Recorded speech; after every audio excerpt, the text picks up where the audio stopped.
So, tingnan natin kung sabi ko sa mga vlog natin dito, 2 months. So, yan, mga upuan, boss. Panag din.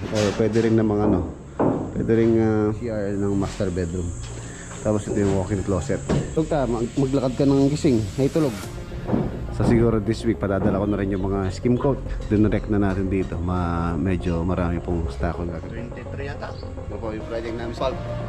Si Sir Mike. Siguro yan. Kasama na nun. Hindi, ako na lang mag-ano. Ito 32. Ito. Pusa dito. Pusa.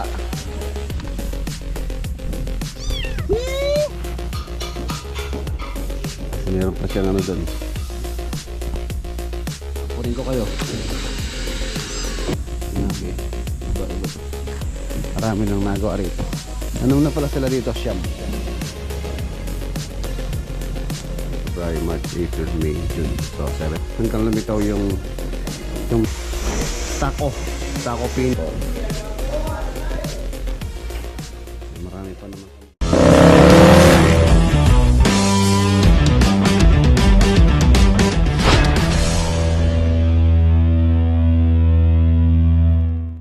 Good morning. Ayan mga boss, Monday po tayo ngayon. Another day, another build. Ayan, project update po tayo sa Bulacan project. Ayan, so tingnan natin kung ano na yung naging progress. Last week galing po tayo doon, Monday din. So isang linggo po nung nagpunta tayo doon. So let's go, Bulacan project po tayo ngayon. A few moments later. Ayan, nandito na tayo. Pandi, Bulacan. Wala, nagdagdag na po ako ng dito ng manpower. Kasama din natin si Ramiro, welder. Ano ko na rin yung railing sa lock. Yun o.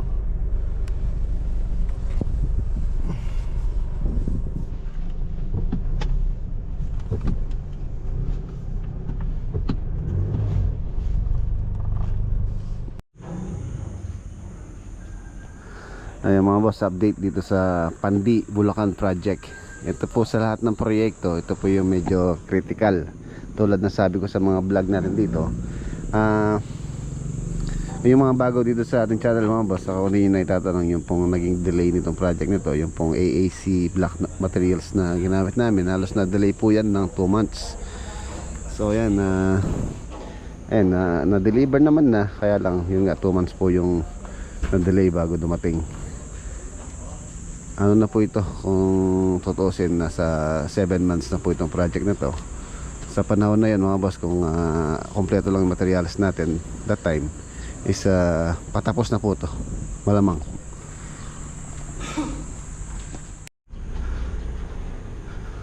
Ayan mga boss, nagdagdag na tayo ng ano dito, tao.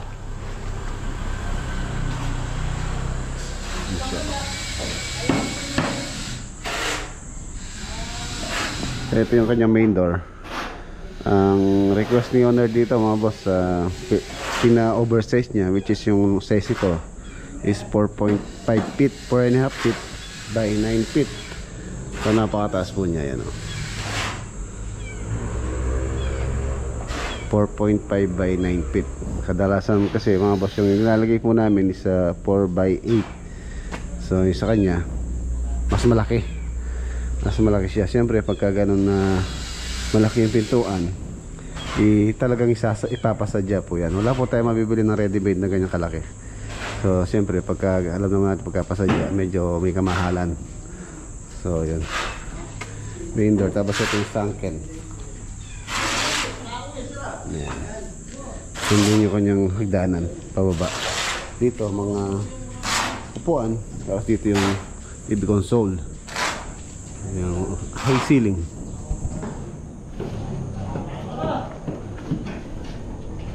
Ayan, last week pagpunta natin dito mga boss, halos ongoing pa rin po yung pag-install nila. Although ano lang yung nagtrabaho last week, 4 lang sila. Ayan, ngayon nagdagdag tayo para mas mapabilis. Ayan na, halos itong opening na to, lalagyan pa ng stiffener po yan, tulad dito. Yan sa ilalim, tsaka sa gilid. Bubuhusan pa po ito mga boss. Yan dito, magbabaon po tayo ng bakal dyan. Andun doon. Tapos ano siya, buhos, stiffener. Yung lahat ng opening. Tulad yan, naka-adjust po yan.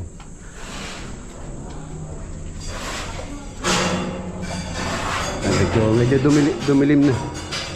Dumilim na itong, ito yung guest room. Ito wala siyang bintana. Ayan. Tapos ito yung kanyang toilet and bath. Hindi rin po siya uberang lagyan ng bintana kasi itong kabila na to is sa ano na yan. Hindi na po sa owner yan, firewall po dyan sa area na yan.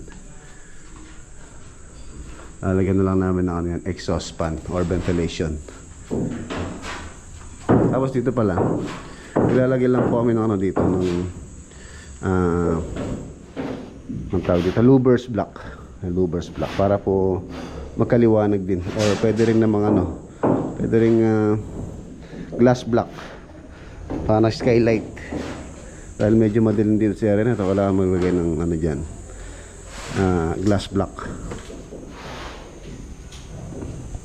Ayun pa yung easy, marami-rami pa. Ito yung CR. Bale itong CR na to, nagbago po yung layout nito. Kaya po gano'n namin. Tawag dito, binago namin yung mga water line, mga sanitary. So nabago po yung linya nito.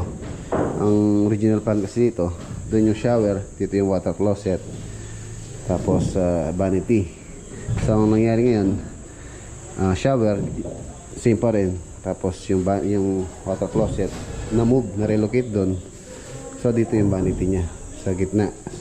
So water closet, vanity, lavatory, and then shower. So, maluwang po ito, maluwang tong CR ng master bedroom. Tapos ito yung walk-in closet, malaki din. Kung tutusin, para siyang kwarto na.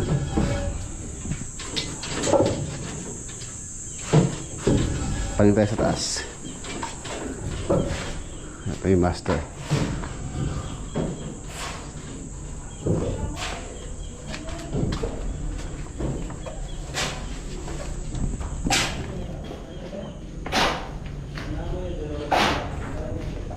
Papagawa ko na rin yung railing dito. Ano rin yan? Materials. Orderin ko yung railing dito sa Milo.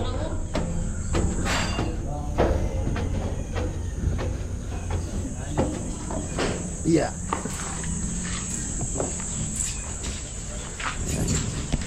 May railing dito. Sa same lang ng design nitong railing ng stair.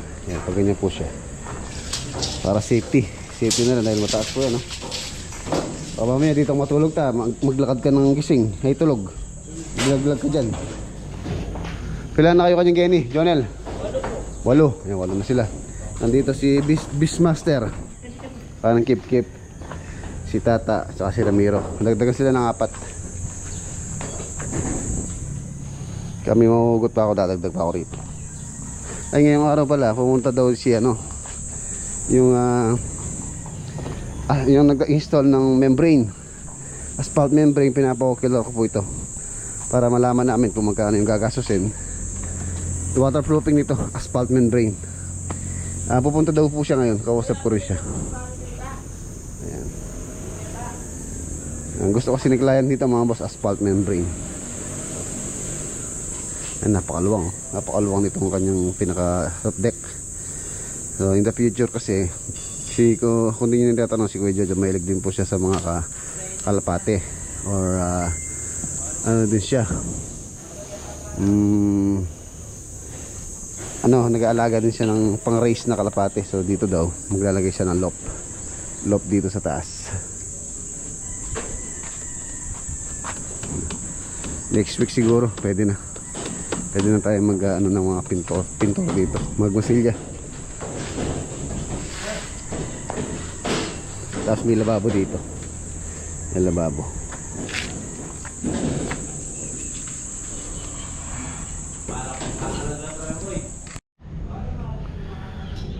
Ayan, yun palang gagamitin natin dito mga boss, yung stako.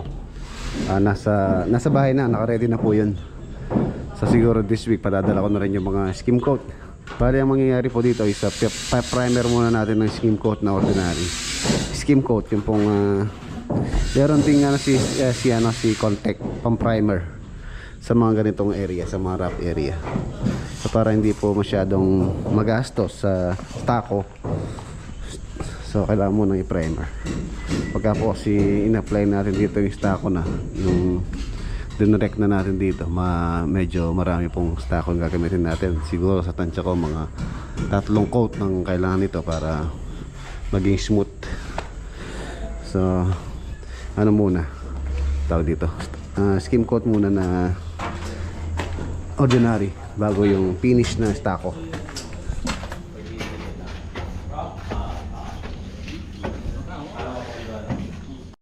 Lalo beep okay. Cup noodles. Sabi mo walo, siyang pala kayo. Oh, harap ka yan. Sasakto yung matinda nung. Mahal mo si Tatay. Manisi yun. Sagulihan mo nga yun. Pali yun. Dogs, pinaniya ka Satu lang nagkalagulis niya ba? Juran. Oh, sakto lang. Ano? Sila po, one. Gawa pa dito kanina. Sagulihan. Ito na yun. Kung ano nangyari tawag. Paano ito matibay? Mga boss, si ano pa kasi? Mike? Waterproofing, member Water- as well. Mike. Kuya Mike. Mga boss, yung previous project namin. Isang taon na yun, no? 2,000 ano peso eh. 20 ano? 2 taon na, no? 23 yata. Ano po, yung project namin sila rin po yung nag-install. Pandemic pa yun eh. So ngayon wala akong problema. Ayan, Thank you. ano po namin sa kanya to kung magkano abutin. So naghahanap po kayo ng ng membrane, spalt. Si Sir Mike. Torch membrane po. Waterproofing. Ayan mga boss, plus ko sa screen yung contact details ni Sir. Thank you. Ayan, ito po yung balak namin palagyan ng membrane. Yung downspout. Maraming yan boss, downspout ito. Ito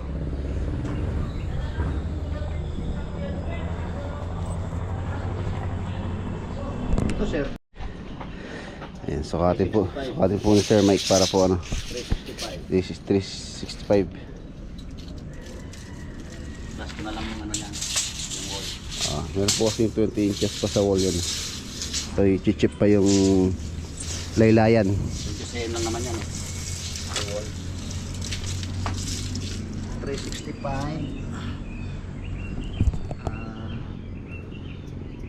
855. 65 saka 855.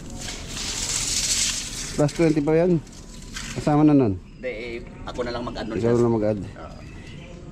3 ano sir? 365 885. Nice. 885. Nasa 32. 32. Ayan, ulit natin. 3.65 times 8 point. Ilan yun? 8 ano, 85. 8.85. 365. Oh, nasa 3.32. Mo sa akin yung quotation. Sige. Okay. Ayan, paalis na si Sir Mike. Ayan, siya rin po yung yung sa may dito sa may Mexico. Saan kasi ito? San Simon project. Ayan, shoutout kila kila Sir tsaka kay Ma'am. Ang ginawa natin doon yung roof deck, na asphalt membrane din po nila. Ito yung materials dun sa sa railing. Yung sakyan baka mamaya makupi Ayan. Ayan.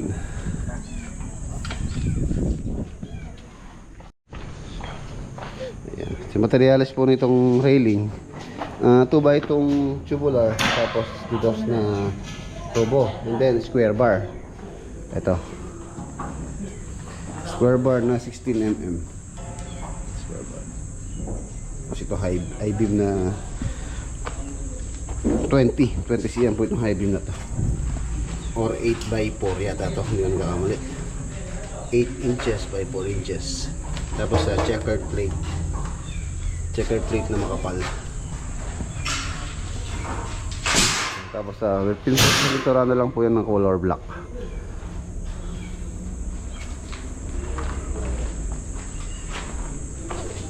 May naririnig ang pusa dito. Pusa.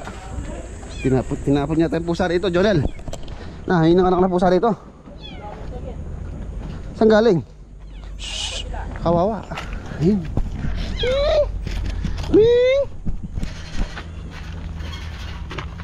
Ang ganda, puti oh. Color blue yung eyes oh. Shhh. Ito. Sige.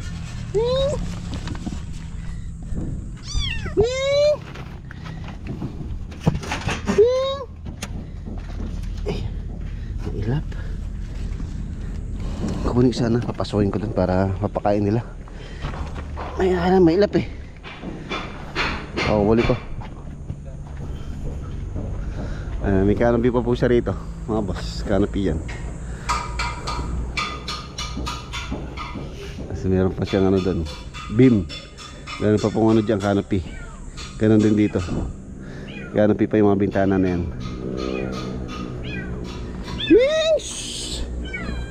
Ay, lumabas eh.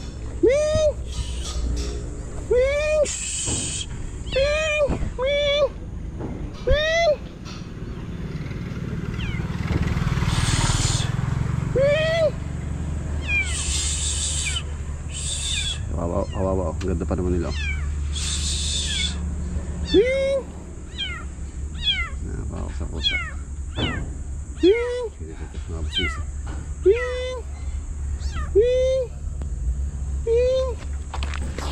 Angkat. Puri ko na ito isa.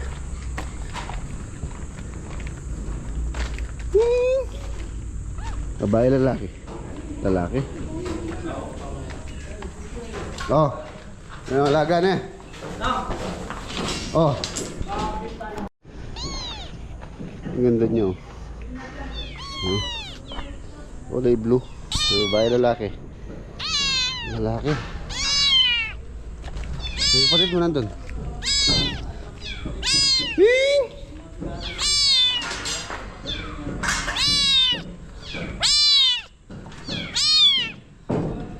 Yung kapatid mo yun oh.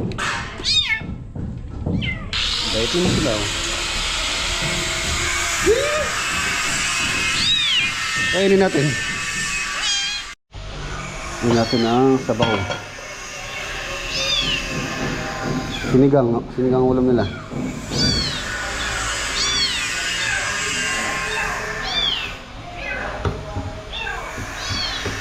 Init.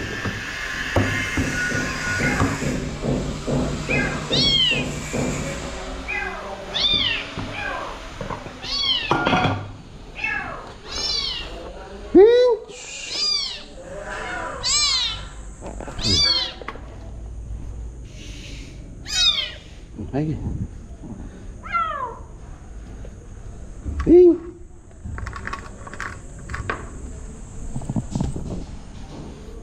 Takot sila. Nakakatakot po silang dalawa.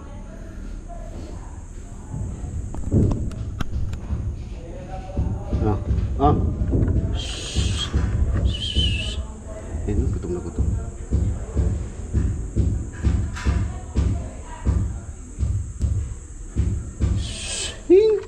Oh.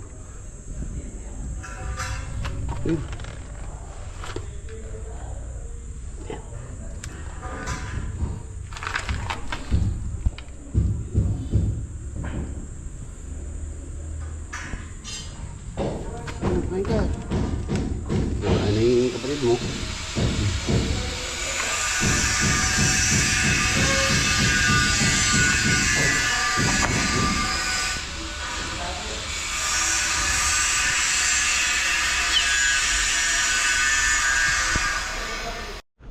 Ay, kumain siya.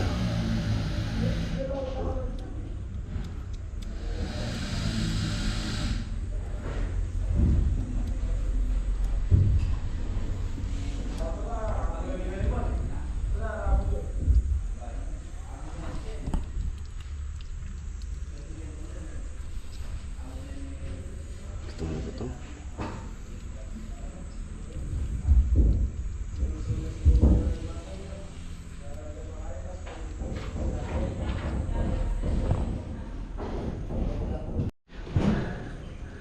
Gutom na gutom. Yun o, parang may lahi. Parang may lahi. May lahing pusa. Hindi, parang Persian, balahibo. Tamungigi na, boss. Alatang tamungigi, no? Lalaki pa naman. Uuwi ko to. Uuwi ko sila. Medyo mailap eh. Takot pa sa tao. Hindi ko to mo. Oh. Shit! Ano kayo? Huwag kayo matakot. Oh. Ako to. Sige, ayun lang.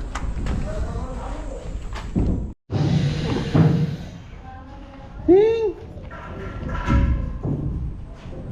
Ayun na sila oh. Diyan muna sila.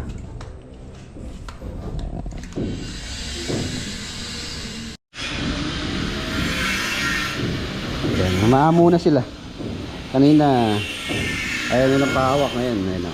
Ito maganda to. Yung puti tapos blue yung mata. Diyan na kayo ha. Paano uwi ko kayo? Dadala ko ng kulungan para maisakay ko kayo dun sa sasakyan. Punin ko kayo. Babae ba to? Lalaki? Babae yata to. Yung isa. Ito isa. Muna sila. Ito, pareho sila eh. Lalaki to. Lalaki. Babae ba to? Gusto ko sana lalaki. Lalaki. Ito tagpi. Try 3 color. Black, brown, and white. Ito white. White. Meron siyang konting brown.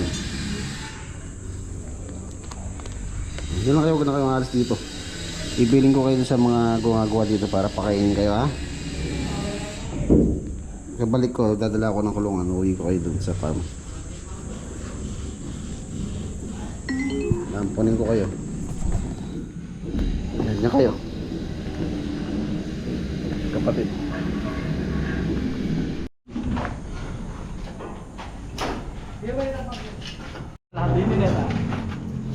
Ito yung pinto niya, tapos mayroon siyang bintana rin. Ayan, boss. Monday, so possible po next week balik natin. Marami nang nagawa rito. Ano na pala sila dito? Siyam po sila. 9. So, makaklose na rin yan. So nasukatan na rin ni Sir Mike. Hintayin ko lang yung quotation na isesend niya. Asphalt membrane. Pakuha ko ng kay Diwata ng ito, nakita ko to sa palok. Ang daming bulaklak. Tsaka patani ito, subong oh, sarap to. Subong.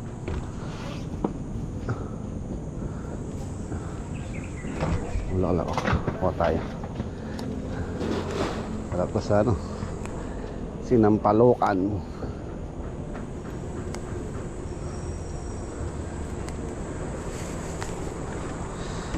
Palokang native na manok.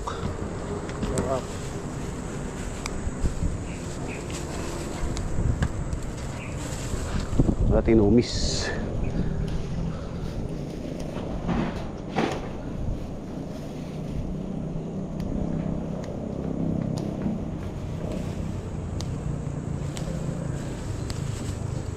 Native na manok. Ano? Tato meron tayong manok ni Lolo Boy. Kain tayo.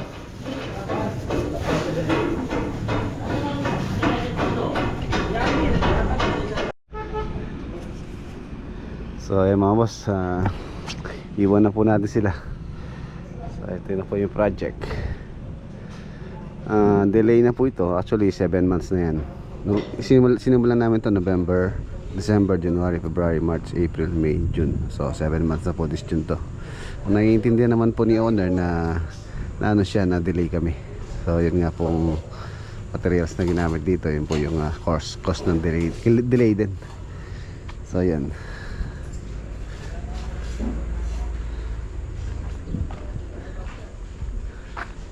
Canopy pa rito.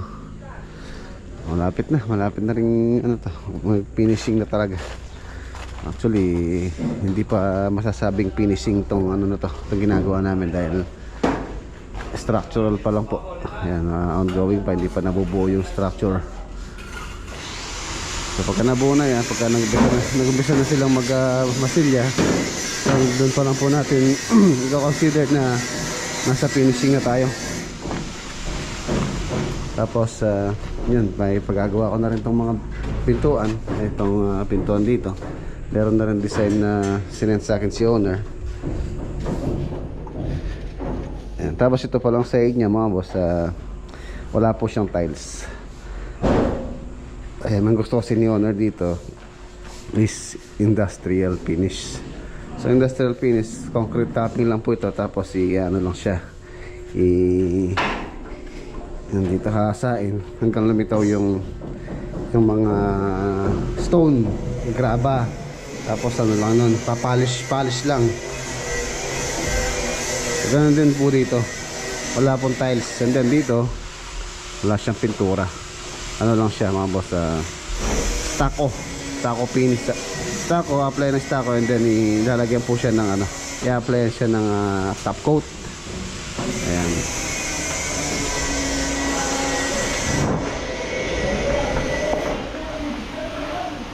High ceiling. Tapos meron pong pinalalagay si owner dito na ceiling fan. Ganon din sa mga kwarto, sa 2, 3, 4, bali 4 yata to. Sa 2, 4. Pati dito sa may loft, ceiling fan, gusto ni owner dyan. Kasi ito na yung ano rin yung kitchen. Pantry, ang laki, parang kwarto. Ang kanyang pantry. Medyo madali lang nga lang po. Dahil hindi po pwede maglagay ng bintana rito sa area na to. Dahil nga po firewall yan. Bawal na bawal po yan. Ano siguro pwede? Glass block. Yung ano lang siya. Parang skylight lang. Glass block. Maaari. Yung CR. So itong ilalim ng hagdanan na to, cladding na lang. Cladding po yan. Lalagyan po ng cladding yan. Yung water closet niya, lavatory, parang ano lang po ito, powder room. Water closet tapos lavatory. Marami pa naman kaming ano. Ito yung ginagamit naming adhesive nung AAC block.